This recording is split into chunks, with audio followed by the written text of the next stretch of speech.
Breaking news దేశవ్యాప్తంగా ఒకేసారి ఎన్నికలు నిర్వహించేందుకు ఎన్డీఏ సర్కార్ రెడీ అవుతోంది. ఇప్పటికే దీనికి సంబంధించిన కీలక నిర్ణయం తీసుకుంది. జమిలీ ఎన్నికలకు ఆమోదం తెలుపుతూ నిర్ణయం తీసుకుంది కేంద్ర కేబినెట్. కోవింద్ కమిటీ చేసిన సిఫార్సులకు ఆమోద ముద్ర వేసింది.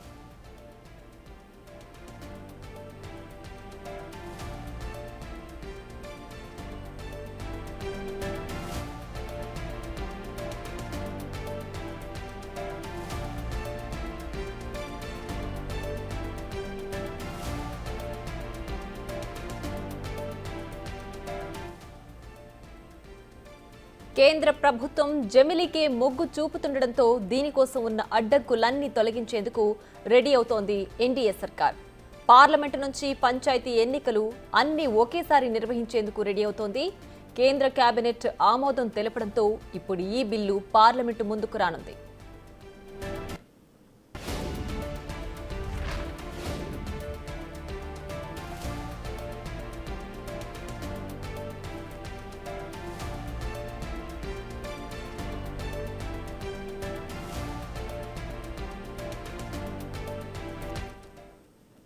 ఇక మరింత సమాచారం మా ప్రతినిధి శివ లైవ్ లో అందిస్తారు. శివ, చెప్పండి, జమిలీ ఎన్నికలకు సంబంధించిన బిల్లుకి కేబినెట్ ఆమోదం తెలిపింది కదా, ఏంటి దీనికి సంబంధించి డీటెయిల్స్, తర్వాత ప్రొసీజర్ ఏ విధంగా ఉంటుంది? రైట్ ప్రియా, కేంద్రం వన్ నేషన్ వన్ ఎలక్షన్ కు చక్కగా అడుగులేస్తుంది. దానిలో భాగంగానే ఈ రోజు జరిగిన కేంద్ర కేబినెట్ సమావేశంలో దేశవ్యాప్తంగా జమిలీ ఎన్నికలన్నీ కూడా ఒకేసారి నిర్వహించాలి.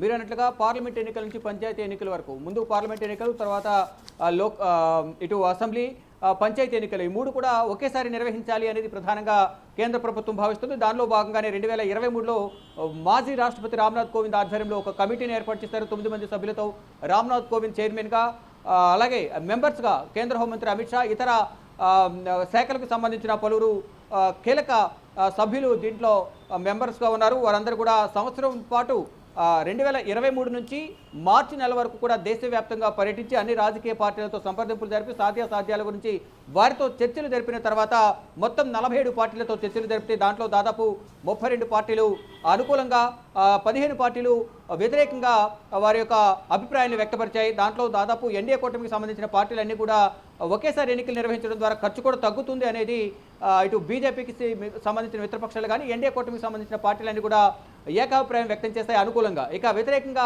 ఇండియా కూటమికి సంబంధించిన పార్టీలు, ఇటు కాంగ్రెస్, మరి ముఖ్యంగా కాంగ్రెస్ వ్యతిరేకత వ్యక్తం చేస్తోంది. ఇది సాధ్యం కాని పరిస్థితిలో ఈ ఎన్నికలు ఉంటాయి, జమిలీ ఎన్నికలు అనేవి ఒకేసారి ఎన్నికలు నిర్వహించాలనేది సాధ్యం కాదు అనేది మల్లికార్జున ఖర్గే కానీ ఇటు ఇండియా కూటమికి సంబంధించిన పలు పార్టీలు కూడా దీన్ని వ్యతిరేకించాయి. కానీ కేంద్ర ప్రభుత్వం మాత్రం దేశవ్యాప్తంగా ఒకేసారి ఎన్నికలు నిర్వహించాలి, జమిలీ ఎన్నికలు అనేది ప్రధానంగా భావిస్తుంది. దానిలో భాగంగానే ఒకవైపు రామ్నాథ్ కోవింద్ అధ్యక్షతన చైర్మన్గా ఒక కమిటీని ఏర్పాటు చేయడం, ఆ కమిటీ నివేదిక ఇచ్చిన తర్వాత మార్చి నెలలో కమిటీ నివేదిక ఇచ్చింది. సెప్టెంబర్ నెలలో కేంద్ర మంత్రివర్గం ఆ నివేదికకు ఆమోదం తెలిపింది. మళ్ళీ ఇప్పుడు ఈరోజు ఆ బిల్లును ప్రవేశపెట్టాలంటే ముందు కేంద్ర మంత్రివర్గం ఆమోదం పొందాలి. కాబట్టి కేంద్ర మంత్రివర్గం ఈరోజు మధ్యాహ్నం 1 గంటకు సమావేశమైంది.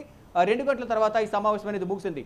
ఈ నేపథ్యంలోనే ఈరోజు బ్రీఫింగ్ కూడా లేదంటూ కూడా, నో బ్రీఫింగ్ లేదంటూ కూడా చెప్పారు. ఎటువంటి ప్రెస్ బ్రీఫింగ్ కానీ ఈ కేంద్ర కేబినెట్ లో వన్ ఎలక్షన్ సంబంధించిన బిల్లుకు ఆమోదం పొందింది అనేది ప్రధానంగా మనకు సమాచారం ఉంటుంది. దానికి సంబంధించి అధికారిక ప్రకటన అనేది మరి కాసేపట్లో చేసే అవకాశం కనిపిస్తోంది.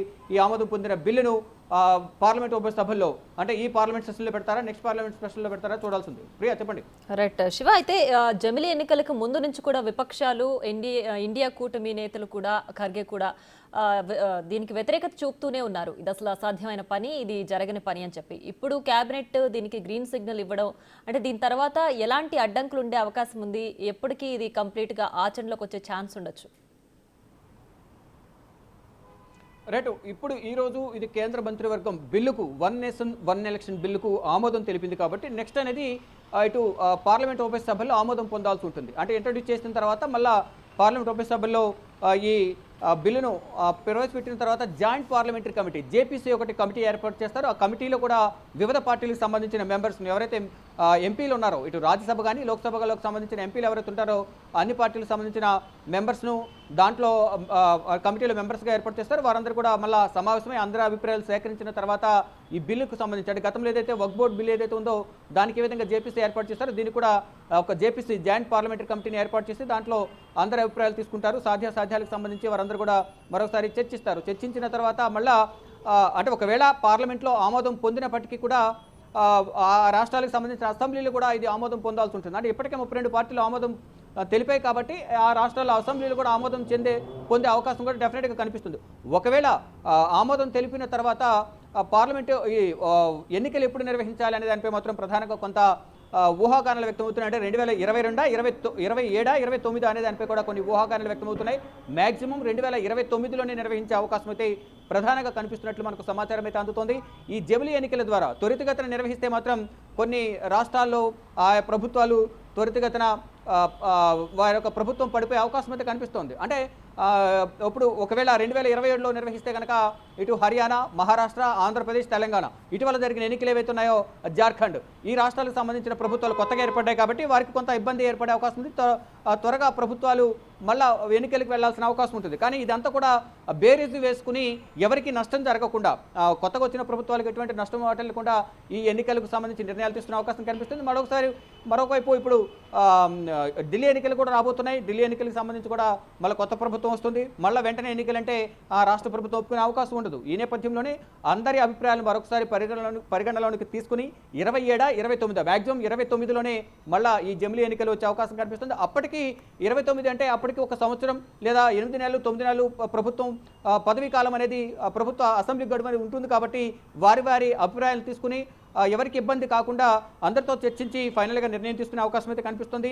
ఈ రామ్నాథ్ కోవింద్ ఇచ్చిన నివేదిక ఆధారంగా మొదట ఎన్నికలు నిర్వహిస్తే లోక్సభ, అసెంబ్లీ ఎన్నికలు ఒకేసారి నిర్వహిస్తారు. ఆ ఎన్నికలు నిర్వహించిన తర్వాత 100 రోజులలోపు పంచాయతీ ఎన్నికలు నిర్వహించాలనేది రామ్నాథ్ కోవింద్ నివేదిక సమర్పించిన నేపథ్యంలో దానిలో పలు కీలక అంశాలు కూడా ఉన్నాయి. ఈ నేపథ్యంలో మళ్ళా తర్వాత లోక్సభలో ఆమోదం పొందాల్సి ఉంటుంది. 1/3 సంథింగ్ చేంజ్ అక్కడ మెజార్టీ ఉండాల్సి ఉంటుంది. వారందరి ఆమోదం పొందిన తర్వాత మళ్ళీ రాజ్యసభకు వెళ్ళాలి. రాజ్యసభలో కూడా ఆమోదం పొందిన తర్వాత అసెంబ్లీకి పంపించారు, రాష్ట్రాల అసెంబ్లీకి. అక్కడ కూడా ఆమోదం పొందిన తర్వాత ఇది ఇంప్లిమెంటేషన్కు వచ్చే అవకాశం కనిపిస్తుంది. ఇదంతా జరగాలంటే మళ్ళీ జేపీసీ జాయింట్ పార్లమెంటరీ కమిటీ కూడా ఒక కమిటీ ఉంటుంది. ఆ కమిటీ ఏర్పాటు చేసి దీంట్లో నిర్ణయాలు తీసుకుంటారు. నిర్ణయాలు తీసుకున్న తర్వాత అధికారికంగా ఈ జమిలీ ఎన్నికలు ఎప్పటి నుంచి నిర్వహిస్తారు, దానికి సంబంధించిన విధి విధానాలు ఏంటి అనే దానిపై కూడా ఈ కేంద్ర ప్రభుత్వం ఒక గెజిట్ను కూడా విడుదల చేసే అవకాశం అయితే ప్రధానంగా కనిపిస్తోంది. శివ, అయితే ఈ జమిలీ ఎన్నికలకు సంబంధించి ప్రస్తుతం ఇప్పుడు కేంద్ర కేబినెట్ ఆమోదం తెలిపిన నేపథ్యంలో ఒక స్టెప్ ముందుకు, ఒక అడుగు ముందుకు వేసినట్లయింది కదా. ఇప్పుడు పార్లమెంట్ ఉభయ సభల్లో ఒకవేళ దీనికి తగినంత ఆమోదం రాకపోతే అప్పుడు మళ్ళీ కేంద్ర కేబినెట్ ఆమోదానికి మళ్ళీ పంపించాల్సి ఉంటుందా? రైట్, అప్పుడు జేపీసీ కమిటీ అనేది ఒకటి ఏర్పాటు చేస్తారు. ఒకవేళ ఉభయ సభలో ఆమోదం పొందిన నేపథ్యంలో వ్యతిరేకత వ్యక్తం చేస్తే ఒక జాయింట్ పార్లమెంటరీ కమిటీ అందరి అభిప్రాయం తీసుకునేందుకు ఎవరైతే ఇప్పుడు రాజ్యసభ, లోక్సభలో ఉన్న ఎంపీలు ఎవరైతే ఉంటారో వారందరితో అభిప్రాయాలు మరొకసారి తీసుకునేందుకు వివిధ పార్టీలకు సంబంధించిన వారందరూ కూడా దాంట్లో భాగస్వామ్యం కల్పిస్తారు. ఒకరిని చైర్మన్గా ఇటు అధికార పార్టీకి సంబంధించిన వ్యక్తినో లేదా ప్రతిపక్ష పార్టీకి సంబంధించిన వ్యక్తినో ఆ జేపీసీ కమిటీ చైర్మన్గా నియమిస్తారు. నియమించిన తర్వాత దాంట్లో పలువురు సభ్యులు జేపీసీ జాయింట్ పార్లమెంటరీ కమిటీ సభ్యులుగా కొంతమంది ఉంటారు. వారందరూ కూడా సమావేశం నిర్వహించి పలుమార్లు సమావేశం అవుతారు. ఎవరు అభిప్రాయాలు వారు వ్యక్తపరుస్తారు. అంటే వివిధ పార్టీలకు సంబంధించిన సభ్యులు దాంట్లో మెంబర్స్ ఉంటారు కాబట్టి వారి పార్టీలకు సంబంధించిన అధినేతల నిర్ణయాలను ఈ జేపీసీ కమిటీ సమావేశంలో అభిప్రాయాలు వ్యక్తపరుస్తూ ఉంటారు. ఇక వారందరి అభిప్రాయాలు అన్ని కూడా ఏకాభిప్రాయానికి వచ్చిన తర్వాత ఈ జమిలీ ఎన్నికలకు సంబంధించి ఒక నిర్ణయం తీసుకుంటారు. బిల్లును ఆమోదించేలాగా చర్చలు జరిపిన తర్వాత, అంటే ఇది ఒక కంటిన్యూ ప్రాసెస్. అక్కడ అంటే కొంతమంది వ్యతిరేకత వ్యక్తం చేస్తున్నారు, కొంతమంది సుముఖత అంటే అనుకూలంగా ఉన్నారు. కానీ ఎవరు కూడా దీనికి సంబంధించి సానుకూలంగా కంప్లీట్ మెజార్టీ అనేది రావడం లేదు. అంటే 47 పార్టీలో 32 పార్టీలు దాదాపు అనుకూలంగా ఉన్నప్పటికీ కూడా మెయిన్ ప్రతిపక్షమైన జాతీయ పార్టీ అయిన కాంగ్రెస్ పార్టీ దీన్ని వ్యతిరేకిస్తూ ఉంది. ఇటు అధికార పార్టీ ఒకేసారి ఎన్నికలు నిర్వహించడం ద్వారా కొంచెం ఖర్చు తగ్గుతుందనేది ప్రధానంగా చెప్తున్నారు. కానీ ఒకేసారి ఎన్నికలు నిర్వహించడం టెక్నికల్గా సాధ్యం కాదు అనేది విపక్ష పార్టీలు, అందులోనూ కాంగ్రెస్ పార్టీ జాతీయ పార్టీ అధ్యక్షులు మల్లికార్జున ఖర్గే కానీ రాహుల్ గాంధీ ఇతర పలువురు కీలక నేతలు అయితే చెప్తూ ఉన్నారు. కానీ ఇక కేంద్ర ప్రభుత్వం మాత్రం ఈ జమిలీ ఎన్నికలకి వెళ్లాలనే కృత నిశ్చయిత ఉంది. దానిలో భాగంగానే ముందడుగు పడినట్లుగా మనం ప్రధానంగా చెప్పాలి. మొదట ఒక కమిటీని ఏర్పాటు చేద్దాం. రామ్నాథ్ కోవింద్ ఆధ్వర్యంలో ఆ కమిటీ నివేదికను సమర్పించడం మార్చిలో, సెప్టెంబర్లో ఆమోదం తెలపడం. అంటే నివేదికకు ఆమోదం సెప్టెంబర్లో తెలిపారు. ఇక బిల్లు ప్రవేశపెట్టాలా, ప్రవేశపెడితే ఎటువంటి అడ్డంకులు ఏర్పడే అవకాశం ఉంది అనే దానిపై కీలకంగా ఈ రోజు జరిగిన సమావేశంలో గంటపాటు చర్చించిన తర్వాత బిల్లుకు ఆమోదం తెలుపుతున్నామంటూ కేబినెట్ మెంబర్స్ అందరూ కూడా, మంత్రులందరూ కూడా ఒక నిర్ణయానికి వచ్చారు. ప్రజెంట్ ఆమోదం పొందింది. చట్టాన్ని పార్లమెంట్కు మూవ్ చేసిన తర్వాత ఏం జరగబోతుంది అనేది కూడా చూడాల్సి ఉంది. రేపు పార్లమెంట్ సమావేశాలు, ఎల్లుండి శనివారం కూడా జరిగే అవకాశం కనిపిస్తుంది. అంటే రేపు ఎల్లుండిలో ప్రవేశపెడతారా, లేదా సోమవారం ప్రవేశపెడతారా, లేదా 20 తారీఖు లోపు ప్రవేశపెడతారా అనేది చూడాల్సి ఉంది. ఒకవేళ ఈ పార్లమెంట్ సెషన్లోనే ప్రవేశపెట్టాలని కేంద్ర ప్రభుత్వం భావిస్తుంది. ఒకవేళ ఈ పార్లమెంట్ సెషన్లో ప్రవేశపెట్టకపోతే ఈలోపు మరొకసారి కేంద్ర మంత్రివర్గం ఇప్పటికీ ఆమోదం పొందింది కాబట్టి అంతర్గతంగా మళ్ళీ ఒకసారి చర్చించుకుని జేపీసీకి సంబంధించి కానీ, విధి విధానాలకు సంబంధించి కానీ, మరోవైపు పార్టీ అభిప్రాయాలు కూడా అంతర్గతంగా అందరికీ కూడా మరొకసారి సమాచారం ఇచ్చి ఈ బిల్లుకు ఆమోదం తెలపాలనేది వారందరినీ కోరే అవకాశం కనిపిస్తుంది. చూడడం మరి ఏం జరగబోతుంది. డిసెంబర్ 20 వరకు పార్లమెంట్ శీతాకాల సమావేశాలు జరుగుతున్నాయి కాబట్టి ఈలోపే బిల్లును ప్రవేశపెట్టాలనేది కేంద్ర ప్రభుత్వం భావిస్తోంది.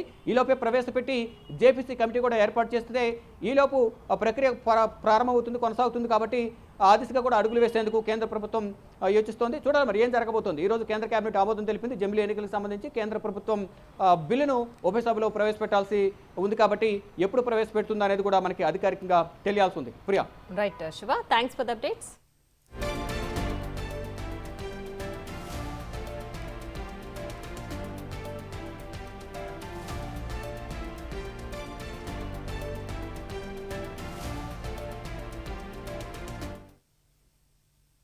ఇక జమిలీ ఎన్నికలపై గత ఏడాది సెప్టెంబర్లో రామ్నాథ్ కోవింద్ కమిటీ ఏర్పాటైంది. 191 రోజుల్లో 65 సమావేశాలు నిర్వహించిన కమిటీ పలువురి సూచనలు, సలహాలు తీసుకుని నివేదికను రూపొందించింది. ఇక ఈ కమిటీకి 47 రాజకీయ పార్టీలు తమ అభిప్రాయాలను తెలిపాయి. ఇందులో 32 పార్టీలు జమిలీ ఎన్నికలను సమర్థించగా 13 పార్టీలు మాత్రం జమిలీ ఎన్నికల బిల్లును వ్యతిరేకిస్తున్నాయి.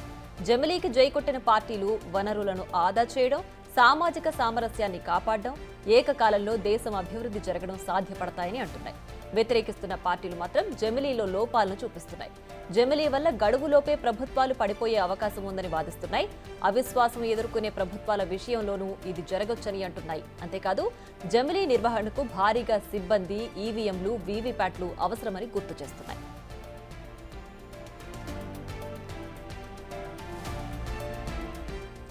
రామ్నాథ్ కోవింద్ కమిటీ 2 దశల్లో దేశంలో ఎన్నికలకు సూచనలు చేసింది. ఒకే దశలో ఒకేసారి లోక్సభకు, రాష్ట్ర అసెంబ్లీకి ఎన్నికలు నిర్వహించవచ్చు. ఆ తర్వాత 100 రోజుల్లో 2వ దశలో స్థానిక సంస్థల ఎన్నికలు నిర్వహించుకోవచ్చు. ఇందుకోసం దేశవ్యాప్తంగా electoral roll, voter ID card సిద్ధం చేయాల్సి ఉంటుంది.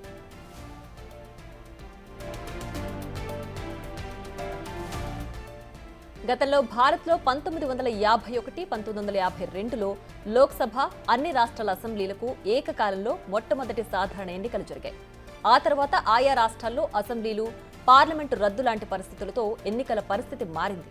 ఎన్నికల నిర్వహణలో మార్పు కారణంగా రాజకీయ పార్టీలలో ఖర్చు పెరిగిందని, తద్వారా ప్రభుత్వం ఖజానాపై భారం పడుతుందని కోవింద్ కమిటీ స్పష్టం చేసింది. ఒకేసారి ఎన్నికలు నిర్వహించడం ద్వారా ఓటింగ్ శాతం పెరగడంతో పాటు ఎన్నికల కోడ్ అడ్డు లేకుండా అభివృద్ధి కార్యక్రమాలపై దృష్టి పెట్టొచ్చని కమిటీ సిఫార్సు చేసింది. అయితే ఈ బిల్లు కోసం రాజ్యాంగంలోని 1951 ప్రజాప్రతినిధుల చట్టం, లోక్సభ, అసెంబ్లీల విధి విధానాల్లో సవరణలు చేయాల్సి ఉంటుందని సూచించింది.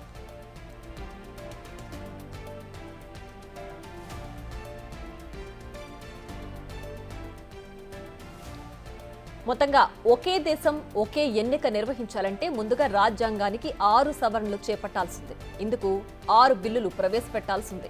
వీటిని పార్లమెంట్లో 3/2 మెజారిటీతో ఆమోదించాల్సి ఉంటుంది. ప్రస్తుతం పార్లమెంట్లో ఎన్డీఏకు సాధారణ మెజారిటీ ఉందే తప్ప 2/3 మెజారిటీ లేదు.